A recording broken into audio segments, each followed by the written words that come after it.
How's it going, everyone? So for the past month or so, I've been doing more research to kind of learn about NFTs and how they actually work behind the scenes.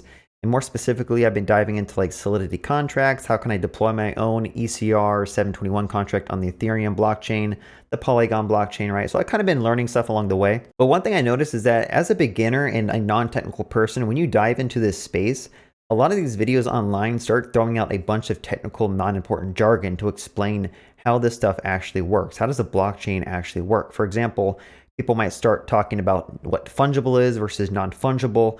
All this stuff doesn't really matter to understand how this stuff is stored and what you're actually purchasing when you go to OpenSea and you buy an NFT for yourself. So for anyone looking for a really high-level overview of a non-technical approach to what an NFT is and how it works behind the scenes, be sure to stick around. And like always, be sure to click that like button if you enjoy this video and press that subscribe and bell icon if you want to get more videos like this in the future and get notified when I publish them. I am going to be showing a spreadsheet. I know it's super boring, but honestly, this is probably the best way to kind of conceptualize what's happening behind the scenes when you buy an NFT. So I'm going to switch over to my spreadsheet and kind of walk you through what's going on.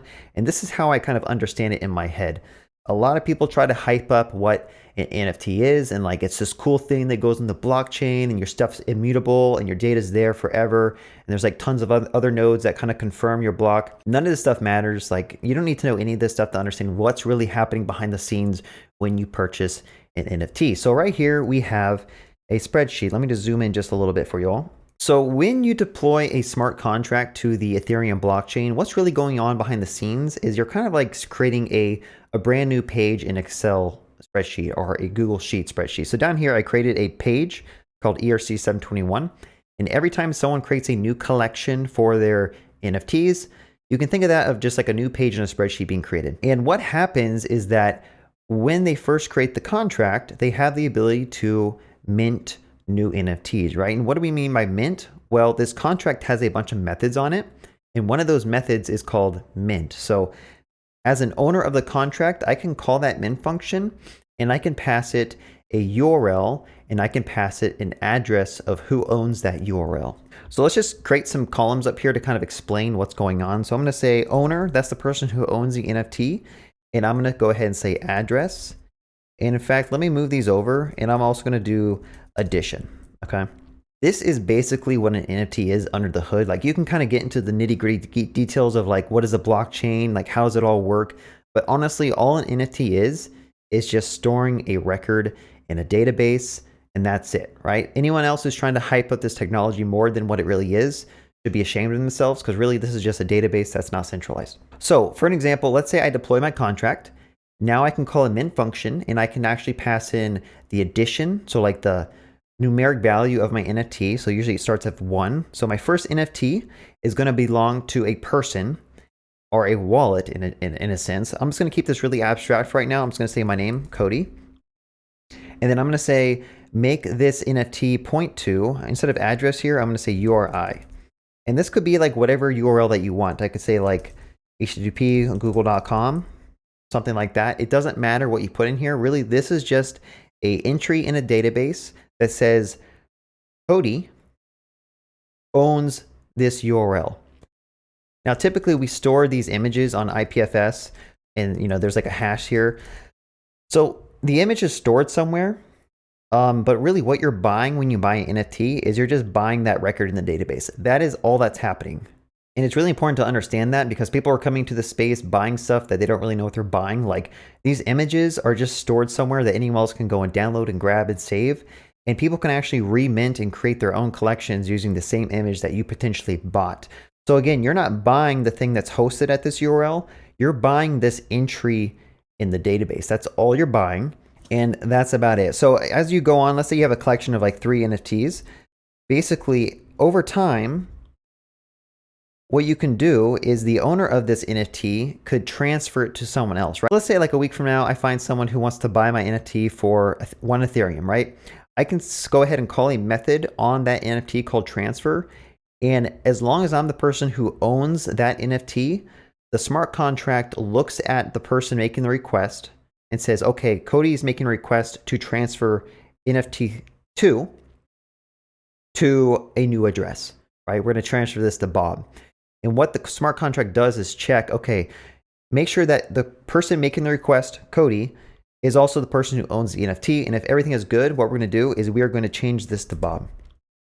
That's all that's basically happening. Everything here in this URI is immutable, typically, depending on the contract, and doesn't really change. But the owner of the NFT is the thing that changes. So at a high level, that's kind of how it works. Basically, if I meet Bob on the street and he gives me 10 physical US dollars, I could just go and call a transfer method on that contract, and that'll change this entry in the database. That's all that's happening when we talk about NFTs, and people are hyping this technology up like it's like something crazy. Really, it's just a database that's shared on a decentralized database. Another thing that kind of happens is you need to also understand this whole approver thing that happens with NFT contracts. So typically with OpenSea, what you're saying is when you host a collection on OpenSea, you're giving OpenSea permission to transfer the contract for you, right? So typically this ECR 721 contract has an approver. I think it's called an approver or approval or something. But this will be like the person who's allowed to trade this NFT on your behalf. So I could say like OpenSea here. So that's typically what happens. You go to OpenSea, you upload your collection, and you give OpenSea permission to trade or sell your collection on behalf of you, right? So that's why you don't have to go in and like confirm transactions or do anything. Basically, when people go and try to buy this NFT number 4 or edition 3, they're telling OpenSea, hey, I want to buy this NFT for like 0.5 Ethereum. OpenSea is either going to approve that and call a smart contract for you.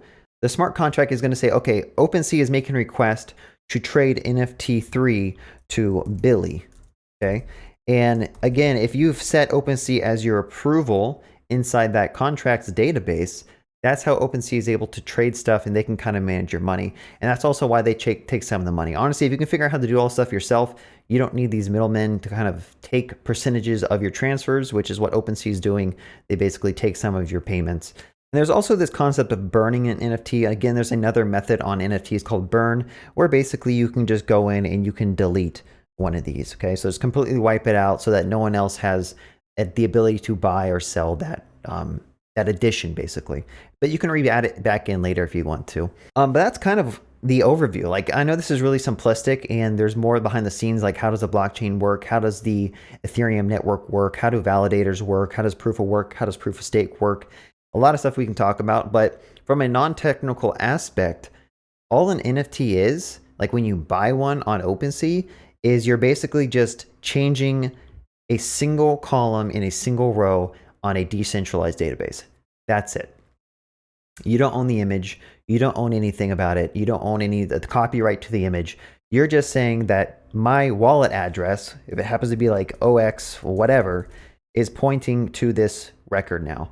And honestly, people are kind of putting whatever value that they think should be part of this process of changing a record in a database. But honestly, this whole process is so abstract that I don't even understand how people are paying tons of money to buy NFTs, because it just doesn't make sense to me. Honestly, after a couple months from now, I'm probably going to go back to my normal tutorial videos, because this entire NFT cryptocurrency space is just a bunch of crap in my opinion. But I will leave that up to you to determine if this is a giant scam or not. But anyway, if you enjoyed this little overview, I know it's really simple and really short, but if you enjoyed it, give me a thumbs up. Also, be sure to subscribe and press that bell icon if you're new to this channel and you want to see more videos like this in the future, where I kind of show you things at a higher level and kind of give you my opinion on some of this stuff. So, and like always, leave a comment below if you think there's potential in this NFT space, or if you think this is just a bunch of hype filled with a bunch of scam and money laundering. Have a good day. Happy coding.